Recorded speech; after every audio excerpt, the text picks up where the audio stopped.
Hello po sa mga rakiterang ina tulad ko. So for today's video, tuturuan ko po kayo ng pwede nyong pagkakitaan or negosyuhin. Alam ko po, marami na mga tutorials kung paano gawin ang dream cake. Pero this time, tuturuan ko po kayo gumawa ng dream cake na masarap pero hindi ka mahalan.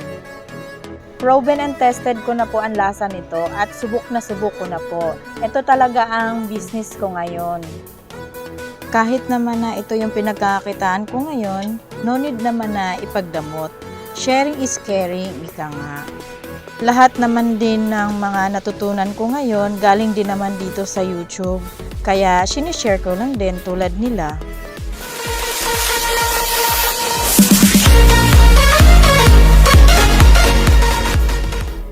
So guys, ito ang mga ingredients na gagamitin natin para sa dream cake. All-purpose flour, cocoa powder, brown sugar, baking soda, baking powder at saka salt. Pinagsama-sama ko na sa isang lagayan. Then oil, canola oil po ang gamit ko. Pinaghalo ko na ang vanilla.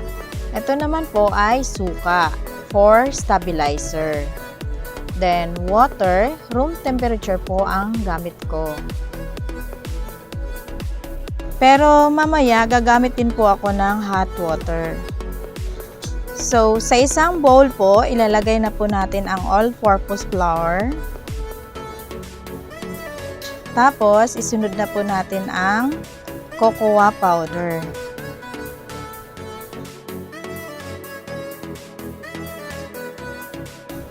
Isunod na rin po natin ang brown sugar. Tapos, yung pinagsama-sama natin na baking powder, baking soda at saka salt.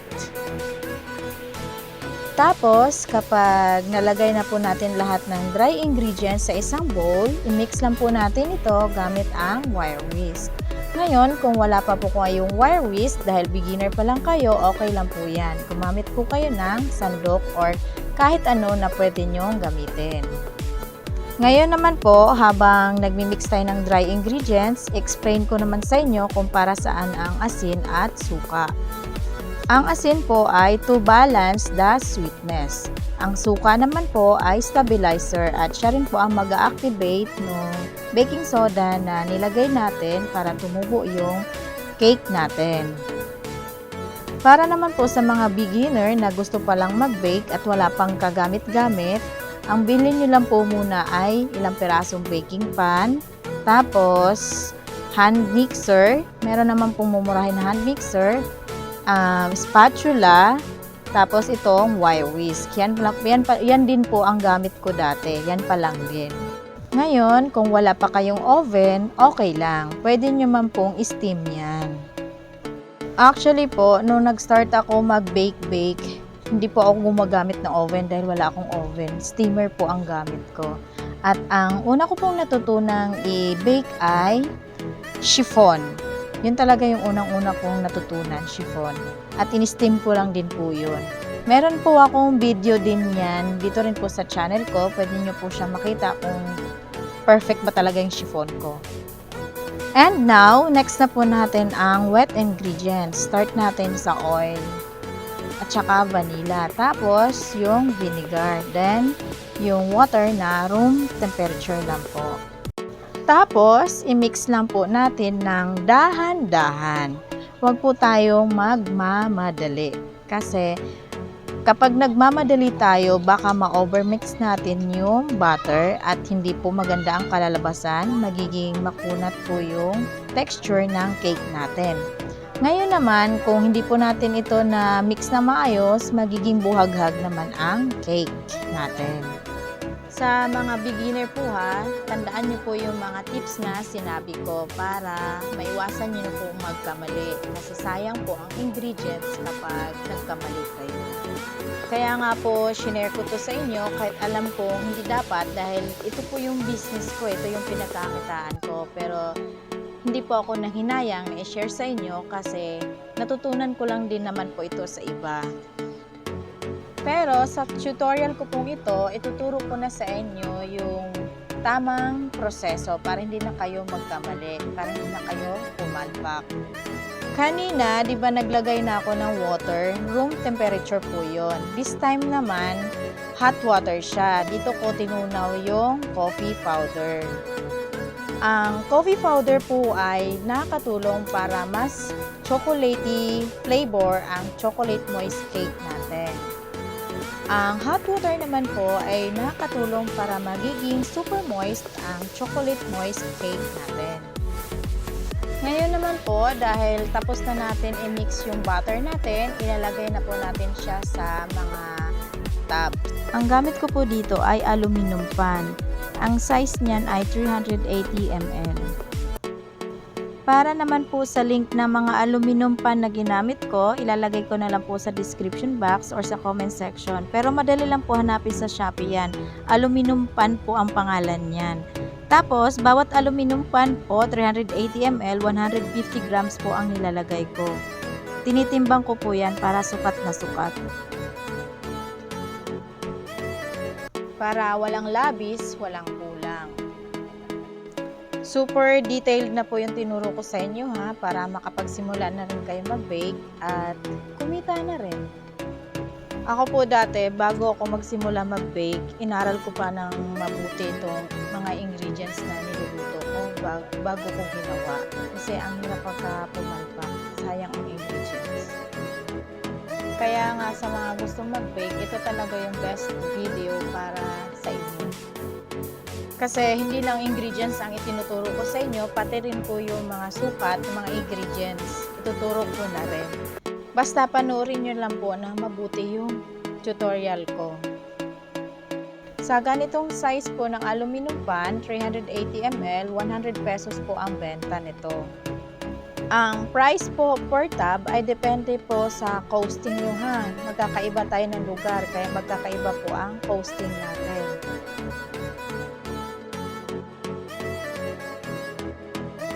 Ito naman po ay ibang pan na ito. Mas malaki po siya. Ito naman ay 480 ml. 200 grams naman po ang nilalagay ko dito. Kanina sa 380 ay 150 grams. Habang naglalagay ako ng butter sa pan, iniinit ko na po yung oven ng 10 minutes. 150 degrees Celsius po. Tapos, binibake ko siya ng 25 to 30 minutes. Para malaman po kung luto na, mag-toothpick test po kayo. Ang toothpick, kapag tinusok niyo po sa cake nyo, kapag may sumama pa, ibig sabihin hilaw pa. Ngayon, kung pag tinusok nyo tapos wala na sumama, ibig sabihin luto na. Pwede nyo po siyang hanguin. Huwag nyo nang patagalin sa oven kasi madry po yung cake nyo. Ngayon naman po, habang nag-aantay ako sa binibake ko, nagluluto naman po ako ng chocolate pudding at saka ganache. Ilalagay ko na rin po sa description sa baba yung ingredients ng pudding. Kapag luto na po yung chocolate pudding, tsaka ganache, kasi pinagsama ko na po siya para hindi na hassle. Yung cake po natin ay galing na po sa ref yan, so malamig na po siya. Pwede rin naman po, pag after bake, lagyan nyo na po ng chocolate pudding. Diretso nyo ng ganyan. Pero ako, nilalagay ko muna sa ref kasi kinabukasan pa ako naglalagay ng chocolate pudding. Ang nilalagay ko pong ganache per tub po ay 1/4 cup para sukat na sukat. Tapos, spread na lang po natin siya ng ganun.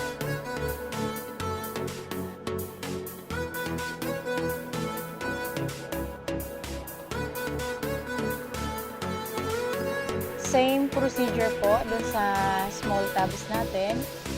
Lalagay din po natin yung ganache. Tapos, spread lang din natin ulit. Dito, 1/4 cup din ang gamit ko pero nagdadagdag po ako ng kaunti kasi mas malapad po kasi mas malaki yung tub na to. Hindi kasya yung pudding. Hindi siya na-spread out ng maayos. Kaya dinadagdagan ko po ng kaunti. Ayan, ganyan lang po. Spread mo lang po ng ganyan hanggang sa matakpan po lahat ng cake. Ayan, ganyan lang po ang itsura niya kapag nalagyan na natin ng ganache lahat ng cake natin. Ulit-ulitin lang po natin yung procedure hanggang sa matapos po tayo. Tapos, kapag nalagyan na po natin lahat ng chocolate pudding, yung lahat ng cake, ilagay lang po natin sa ref. Tapos, palamigin po natin bago natin lagyan ng melted chocolate naman. Kapag po kasi hindi natin napalamig sa ref yung chocolate pudding natin, tapos lalagyan na natin ng melted chocolate, magsasama po sila.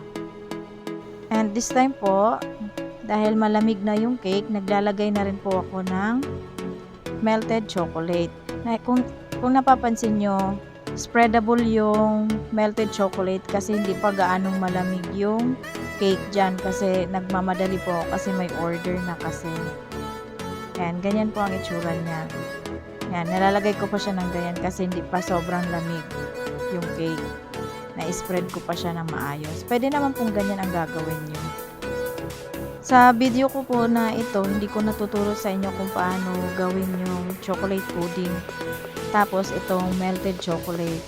Marami naman po ibang tutorial doon. Pwede po kayong sa ibang channel, pwede po kayong mag-check or maghanap-hanap po kung paano gagawin yan. Same procedure lang po yan. At dahil tapos na po nating lagyan ng melted chocolate, ibabalik po natin ulit ito sa ref para tumigas naman po yung melted chocolate. Tapos, ang next naman po natin gawin dyan ay lalagyan naman po natin ng cocoa powder. Ngayon, dahil malamig na at tumigas na po yung melted chocolate, pwede na po natin lagyan ng cocoa powder. Ayan po yung itsura niya. Matigas na siya sa ibabaw. Pwede na siyang lagyan ng cocoa. Kasi pag basa po siya, lalagyan mo na agad ng cocoa powder, ang pangit tignan. Dumidikit ng todo yung cocoa doon sa melted chocolate na nilagay natin sa ibabaw. Ayan po yung nagiging itsura kapag okay po yung melted chocolate natin. Maganda siya tignan. Ayan o. Ayan, diba? Maganda siya tignan. Actually, minamadali ko na yan kasi may order na ako. Tapos, ibalik lang po ulit natin sa ref para mas lalo pa pong tumigas yung cake at lumamig din po. Kapag medyo may umaapaw na cocoa powder sa gilid-gilid, pipitikin nyo lang po. Tapos, ayun, takpan na po natin ulit. Dito, sealed na po yung pagkakatakip ko sa kanya. Kanina, temporary takip lang. Ngayon, sealed na. Kasi, lalagyan na po natin ng sticker yan. Kasi may order na.